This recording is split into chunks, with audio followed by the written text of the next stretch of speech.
Harinama eva kevalam kulo nastyeva nastyeva gatiranyata. This is a class on the Bhagavad-gita. The temple has arranged a monthly session given by me explaining the Bhagavad-gita in very, very simple terms and how it can be applicable to today's modern world. My name is Nirantara Das. I am an initiated disciple of the ISKCON founder Acharya, A.C. Bhaktivedanta Swami Prabhupada, who accepted me as his disciple in April of 1974. Since then, I have traveled around the world delivering the message of Krishna consciousness. Krishna consciousness is the essence of Bhagavad-gita. Before giving today's class, I want to read to you a statement by Arjuna. Arjuna is the celebrated listener of the Bhagavad-gita because the Bhagavad-gita was spoken 5,000 years ago in a place in India called Kurukshetra, a holy place of pilgrimage. And it was there that the fratricidal war between the family, one family that broke off into two factions, Kauravas, headed by Duryodhana, and the Pandavas, headed by Yudhishthira. And on this day, it was determined that the battle for emperorship of the world would happen. The outcome of this battle would determine who would rule the planet Earth 5,000 years ago. So point number one, this is not mythology. This is history. India is the land of religion. America is the land of sense gratification. Countries like Germany and Japan are lands of technology. But what is India's great contribution to the world? Religion and philosophy. That is India's great contribution. What is real religion and what are the various philosophies? It is to be understood that the original language of this earth planet is Sanskrit. And Sanskrit is the language of Bhagavad-gita.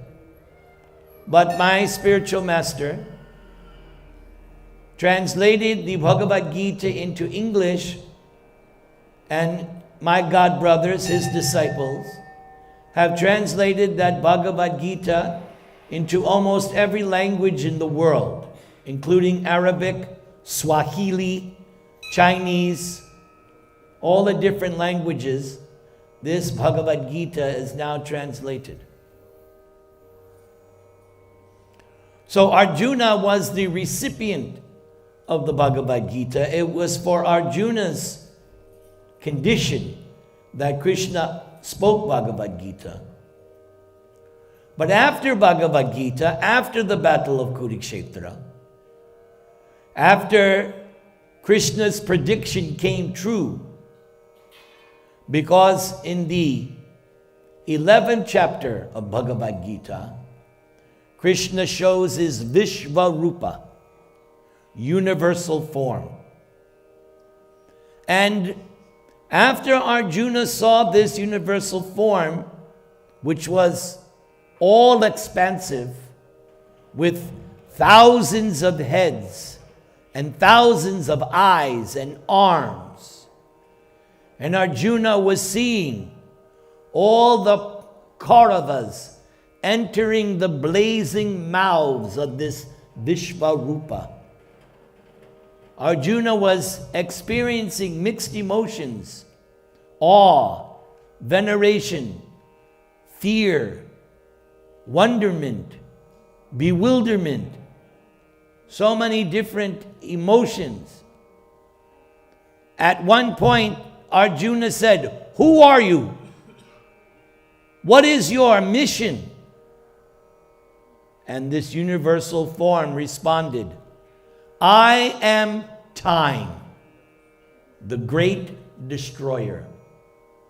And I have come to take away everything. You, Arjuna, are to be my instrument. Nimitta matra bhava savyasachin. Whether you fight or not fight doesn't matter. I am showing you the outcome. But I would like you, my dear Arjuna, to be my instrument." Just like the tabla player has arrived. He wants to play his instrument. I was playing my kartal instrument. The instrument plays according to the person's direction. It doesn't act independently. Krishna was asking Arjuna to be his instrument. And he said, all the Kauravas will be slain, you Pandavas will remain. And that's exactly what happened. But after Yudhishthira was enthroned, after some time, Arjuna again became bewildered as he was on the battle of Kurukshetra. In the beginning, when the war began, Arjuna became bewildered, confused. He became overwhelmed with compassion. He did not want to fight his cousin brothers, even though they had perpetrated so many injustices and crimes and terrors against him, his brothers, his wife. Even still, Arjuna was thinking, let them have the kingdom. I don't want to fight. But Krishna did not agree. So Arjuna was bewildered. He dropped his bow. He told Krishna, "O Govinda, I shall not fight." But Arjuna subsequently said, "My dear Krishna, although I am confused and I don't know what to do, I want you to be my guru, my instructor. Clear up my confusion, because I don't know whether to do this or do that. I am completely bewildered." And because Arjuna surrendered, Shishyaste ham shadi mang twang prapanam. Although Krishna and Arjuna are friends, Krishna agreed, okay, I will act as your guru, as your instructor. And so the teachings of Bhagavad-gita began. And at the end, after Krishna said, "So Arjuna, I have told you everything. What is your decision?" Krishna did not force Arjuna. And Arjuna said, "Yes, my illusion, my doubts are cleared up. I'm ready to act as your instrument."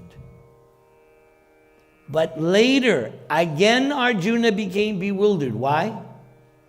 Because his very dear friend Krishna disappeared and went back to his spiritual abode.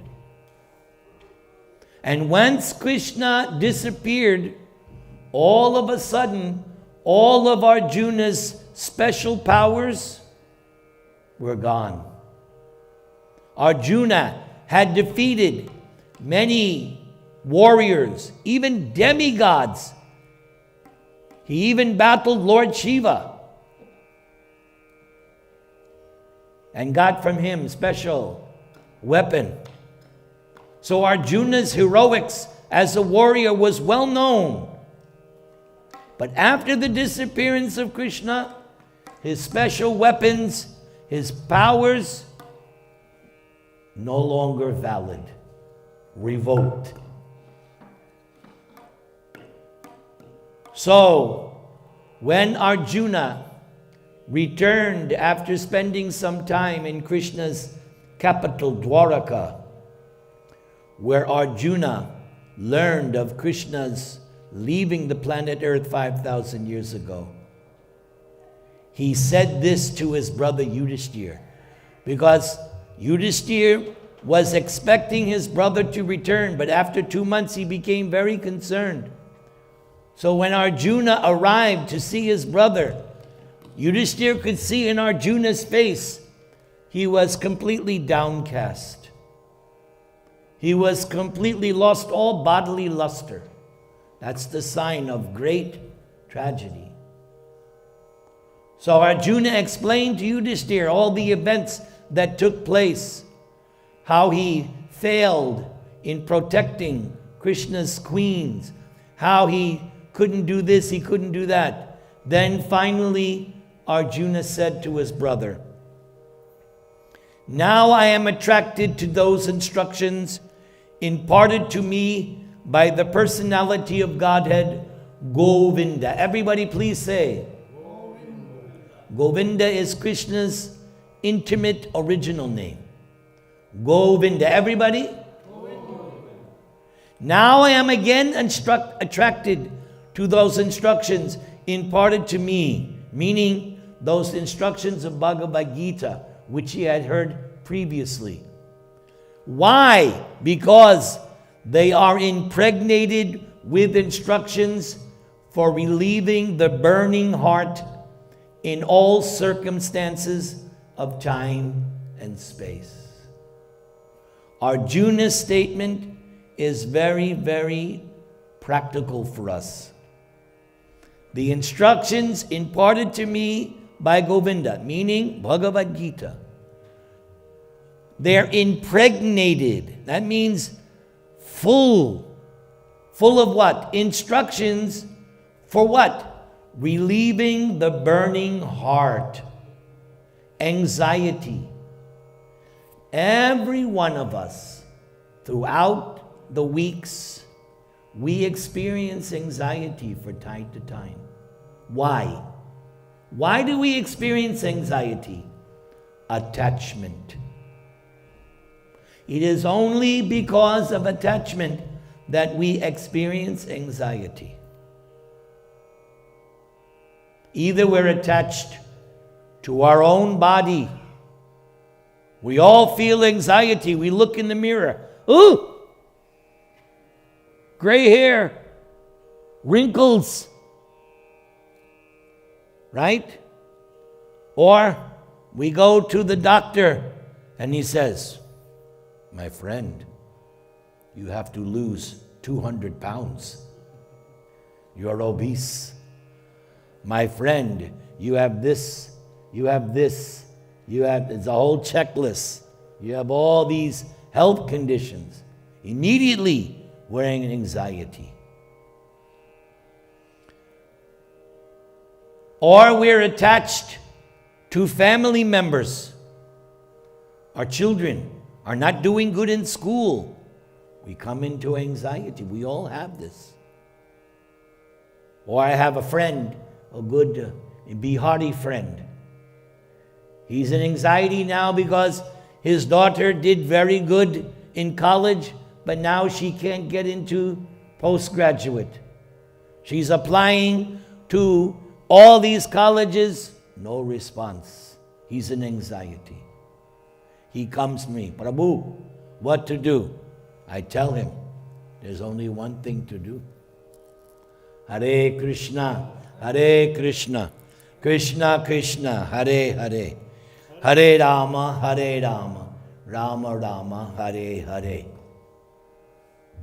So this Bhagavad-gita can relieve the burning heart in all circumstances, Arjuna is saying. No exceptions.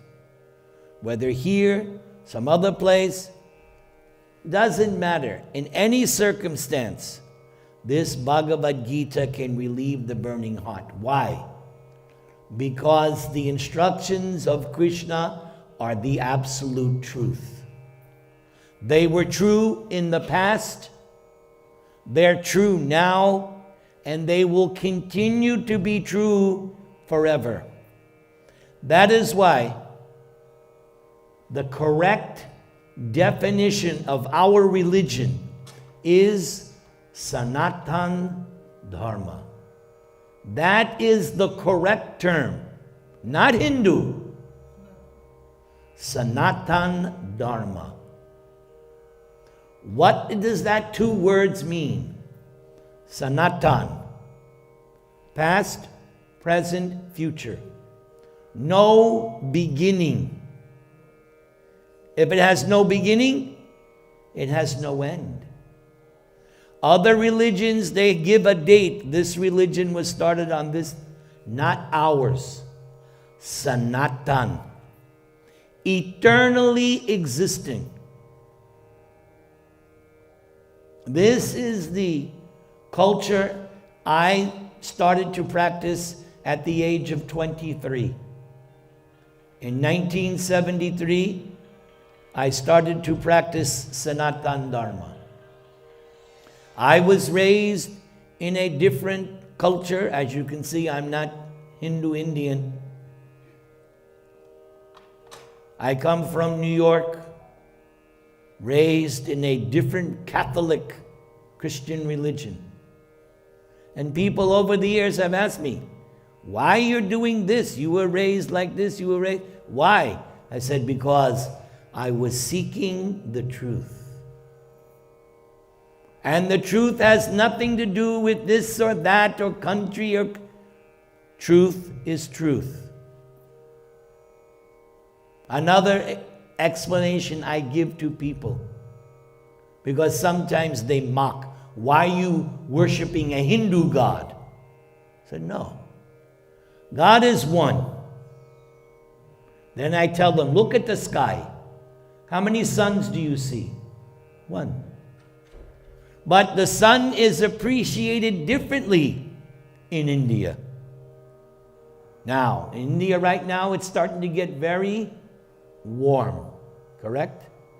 April, May, June, especially in Delhi. I've been. First time I went to India in 75. I arrived in Delhi in June. Oh my God. I got off the plane. There was this big, they opened the door of the Air India plane, and this, whoosh, welcome to India. Wow. Or we go to the northern countries, Scandinavia, Finland, like sometimes the sun doesn't shine for 6 months. It's darkish, right? You go, like we're having now, it's the end of winter. But in 10 days, I go to South America. They're now in summer, finishing up summer. When I go, it'll be end of summer, beginning of fall. And we're beginning, it's just different. It's the same sun, but appreciated differently. So there are so many religions. But the fact remains, there's only one God. God is one. Just as there's only one sun in the sky. Krishna also uses that same example in Bhagavad-gita. Krishna is very efficient. The universe by nature is dark, but he has a light bulb, the sun. One light bulb takes care of the whole universe. So Krishna says, just as there is one sun in the sky, there's the soul in the body, animating. What is death? Death means the soul has left. That's all. That's all death is. The soul, My good friend, devotee friend Archita Das, he gives a very nice example how to understand death. At night, we go to sleep. When we wake up, we're in the same body. What is death? You wake up in a different body. This is also explained in Bhagavad-gita. As you are born, you're going to die, but as you die, take birth again. Why? Because the soul is also Sanatan. The soul also always existed. So before I go any further, I would like the band to do like a 10-minute bhajan. Is that all right? You can do 10-minute bhajan? Yes? And then I will continue. How does that sound? Otherwise, to go on and on and on, even I get bored.